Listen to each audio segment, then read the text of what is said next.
January 16th, 2001, Kinshasa, DRC. Inside the marble corridors of the Palais de Marbre, bodyguards stand at attention.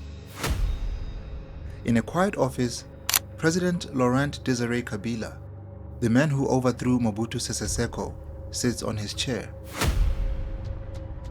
A young bodyguard walks in. He approaches slowly, and then, without warning, gunfire. Kabila collapses. The man who had ruled the Congo for barely 4 years lies fatally wounded.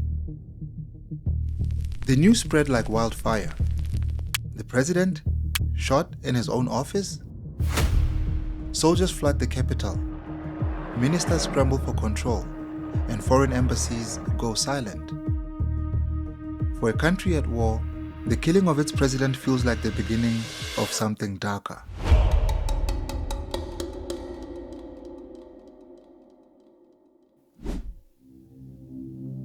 Laurent-Désiré Kabila had lived many lives before this moment. In the 1960s, he was a young revolutionary inspired by Patrice Lumumba, leading a small rebellion in the Congo's eastern provinces. He even crossed paths with Che Guevara, who briefly joined his guerrilla camp. But Kabila's rebellion faded into obscurity.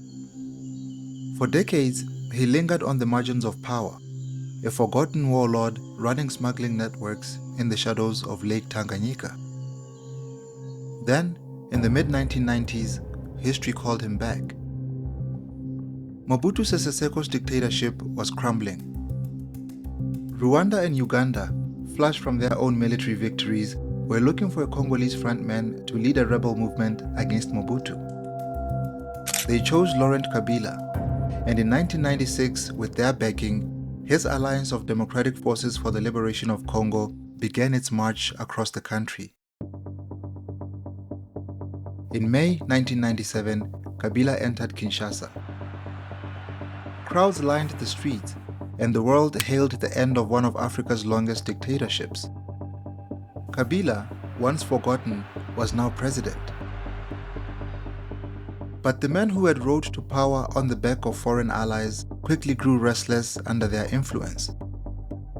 Within a year, he expelled Rwandan and Ugandan troops. It was a bold move, but a dangerous one.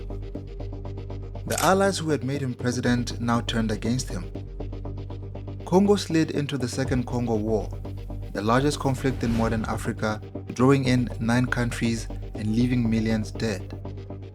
By early 2001, Kabila was surrounded, distrusted by his allies, hated by his enemies, and isolated even within his inner circle. It was only a matter of time before the bullet found him. The official narrative was clear. The assassin was Rachidi Kasereka, one of Kabila's own bodyguards. On the afternoon of January 16th, Rachidi allegedly entered the president's office, pulled out a pistol, and fired at close range. But what followed cast doubt on the entire story.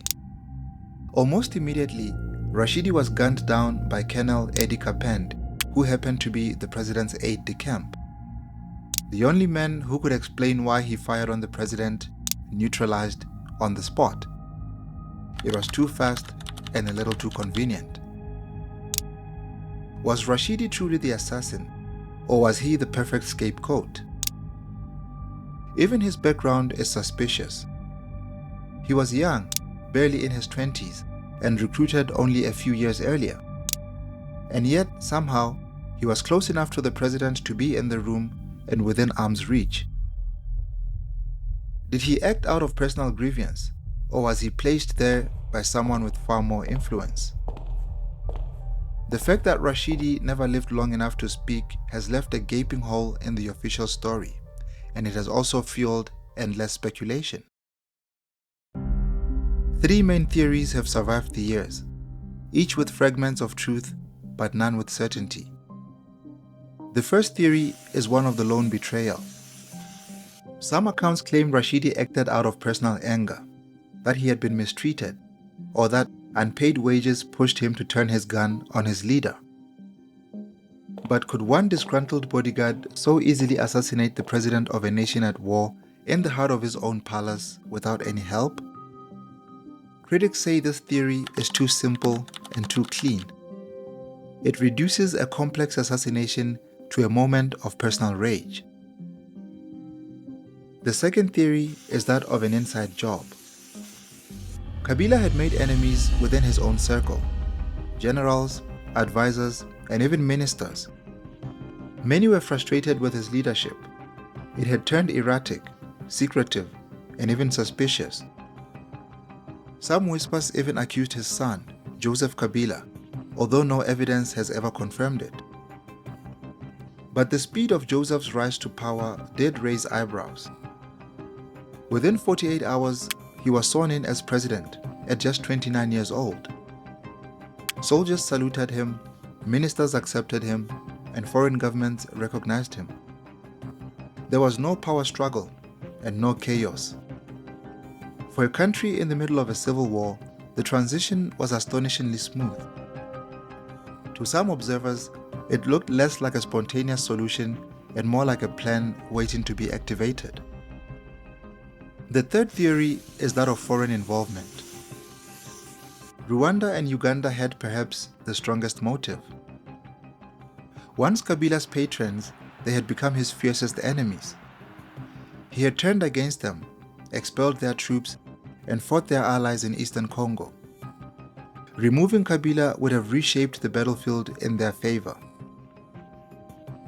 Some even argue that Western intelligence services, watching the Congo's vast mineral wealth and Kabila's unpredictability, may have quietly supported a change at the top. But here too, no smoking gun has ever appeared.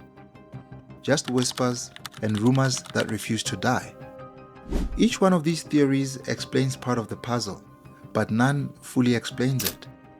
The truth remains buried beneath layers of silence.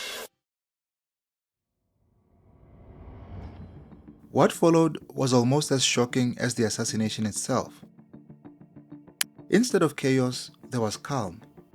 Instead of a power struggle, there was order. Joseph Kabila, little known, soft-spoken, and barely 30 years old, suddenly stood at the helm of the Congolese state. For many commentators, the speed of his succession was the biggest clue that the killing had not been random at all, but orchestrated. Dozens were arrested in the days after: bodyguards, officers, even cooks and cleaners.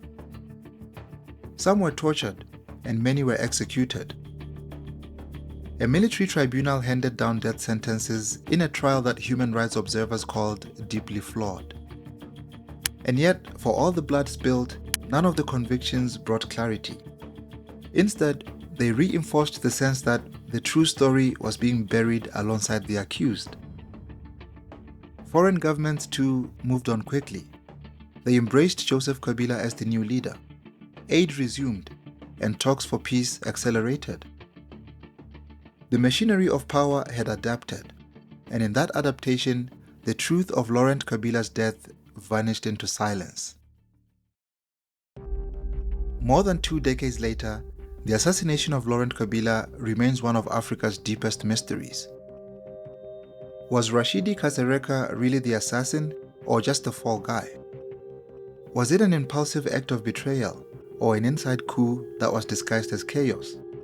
Or better yet, was it a foreign plot executed with precision? Only the walls of the palace will ever know. What is certain, however, is that 4 gunshots in Kinshasa reshaped the Congo that afternoon.